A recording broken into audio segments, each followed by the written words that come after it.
minggu kemarin itu ada yang curhat ke saya.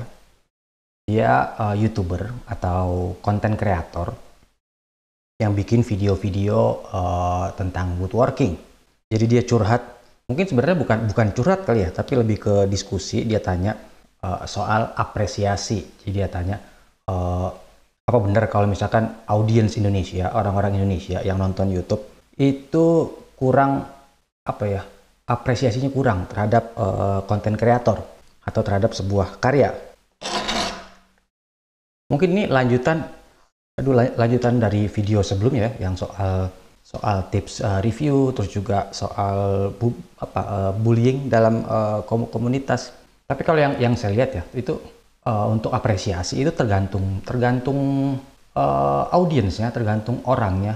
Kita tidak bisa memukul rata semua audiens kita atau yang nonton video kita itu tidak memiliki atau minim apresiasi. Walaupun memang kalau dibandingkan negara-negara Eropa atau di Amerika itu kelihatan banget apresiasi dari audiens, dari yang nonton video ke kreatornya, ke konten kreatornya.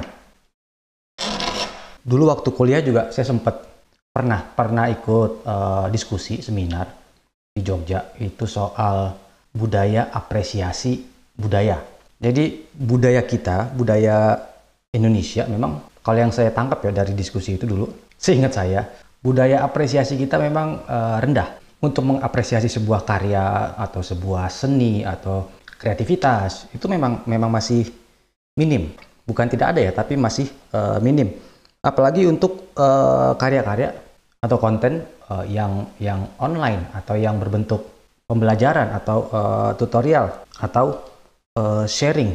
Mungkin kalau yang saya lihat atau kalau yang saya perhatikan, penonton YouTube atau audiens kita itu lebih ke pengen lihat atau pengen nonton apa yang mereka pengen lihat. Maksudnya pengen nonton itu yang sesuai dengan harapannya. Jadi dia pengennya videonya seperti ini. Dan ketika videonya atau kontennya tidak cocok atau tidak sesuai dengan harapannya, ya dia bisa memberikan konten negatif atau memberikan dislike, tapi tidak ada effort untuk mengkritik atau memberikan saran bagusnya menurut dia itu seperti apa. Jadi dia cuma nonton, tidak sesuai harapan, dia dianggap ya jelek.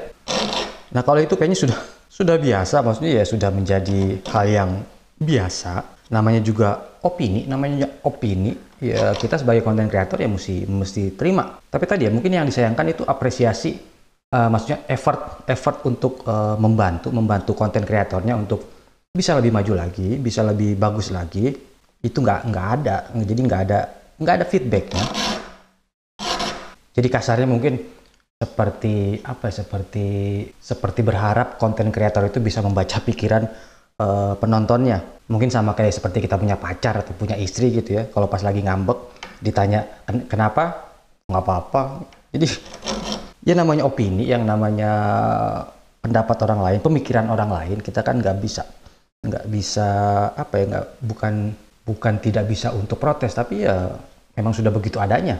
Yang jelas ya seperti yang saya bilang dulu di video sebelumnya, kita sebagai konten kreator tidak bisa mengharapkan atau tidak bisa memuaskan semua orang.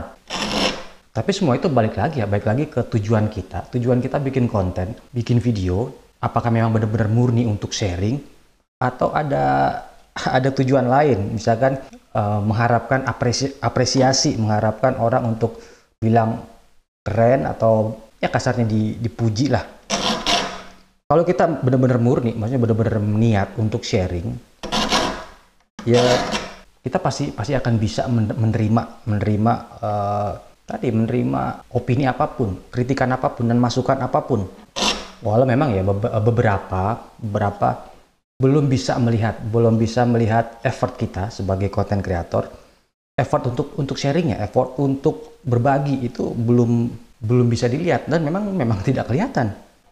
Jadi mungkin kuncinya ya tadi itu ya, selama kita fokus dengan tujuan kita bikin video, bikin konten, fokus sharingnya, hal-hal yang seperti itu, hal yang kadang bikin jadi down moodnya turun, itu ya bakal jadi apa ya, terindahkan. Maksudnya ya cuek aja, jadikan itu sebagai masukan, jadikan itu sebagai semangat. Dan yang pasti kita nggak bisa berharap, maksudnya nyamain budaya orang Indonesia atau audiens kita dengan orang-orang luar ya, karena memang budayanya berbeda. Nah, ini juga berhubungan dengan diskusi kemarin di YouTube itu soal donasi, soal bagaimana user atau audiens itu donasi ke konten kreator, seperti kalau di luar ada namanya Patreon ya. Nah, untuk Patreon sendiri di Indonesia mungkin agak kurang bisa jalan ya untuk Patreonnya, karena pembayarannya kan orang yang mau donasi itu bayarnya pakai apa, kalau nggak salah pakai PayPal dan kartu kredit.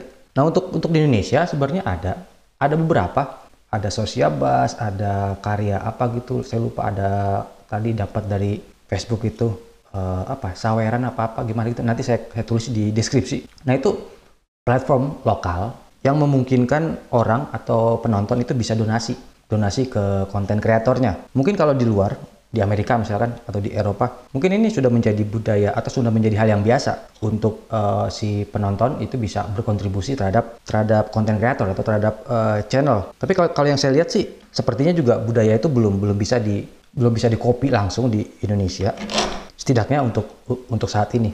Tapi ke depan kemungkinan sih tergantung tren juga. Tapi yang jelas ke depan ya kita pasti akan ngikut budaya luar soal konten kreator, soal audiensnya. Cuma masalah waktunya aja, dalam jangka waktu dekat atau dalam jangka waktu panjang. Terus kemarin juga pas kita live itu ada pertanyaan, kenapa respon postingan soal karya itu responnya jauh lebih rendah dibandingkan respon kalau ada yang posting soal tools atau soal mesin. Mungkin kalau di YouTube ya, kalau di Facebook, kalau cuma posting soal karya, cuma hasil jadinya aja, tidak semenarik kita posting soal tutorialnya atau cara pembuatannya. Itu kalau yang saya lihat ya, karena kalau di Facebook, di Hobi Kayu kan pengen belajar, banyak yang pengen belajar cara bikinnya.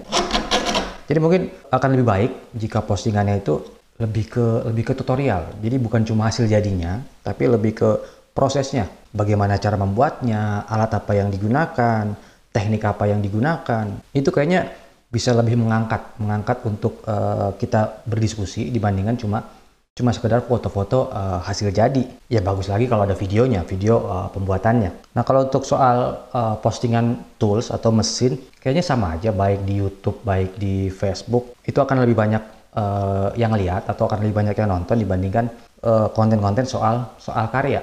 Mungkin karena beberapa ingin atau pengen tahu teknologinya, beberapa pengen tahu reviewnya seperti apa, pengalaman teman-teman yang lain menggunakan produk itu bagaimana, terus juga pengen tahu harganya. Jadi lebih ke referensi. Tapi ya balik lagi ke yang tadi, tujuan kita posting itu apa? Kan untuk sharing. Jadi ya nggak usah mikirin nanti responnya bagaimana, responnya bagus atau enggak, atau jelek atau enggak. Yang penting kita sudah punya niat bagus, niat untuk sharing. Nah, ini berhubungan juga dengan postingan soal tools ya.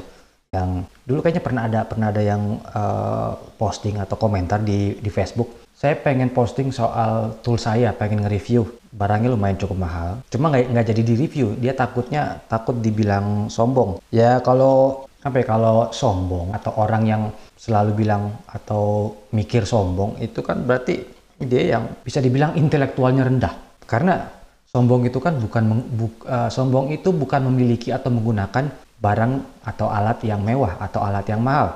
Sombong itu lebih ke merasa lebih tinggi daripada orang lain. Nah, itu baru yang namanya sombong. Jadi kalau kita posting tools terus dibilang sombong, yang bilang itu belum ngerti apa itu sombong. Jadi ya mungkin intinya di video ini, selama kita niatnya sharing, tujuan kita untuk sharing, ya sharing aja. Nggak usah takut, nggak usah mikirin feedbacknya nanti bakal bagus atau jelek, atau mikirin dapat apresiasi atau enggak. Sharing ya sharing aja. Nggak usah mikirin yang negatif, nanti malah jadi nggak mood untuk sharing, untuk posting atau untuk bikin konten.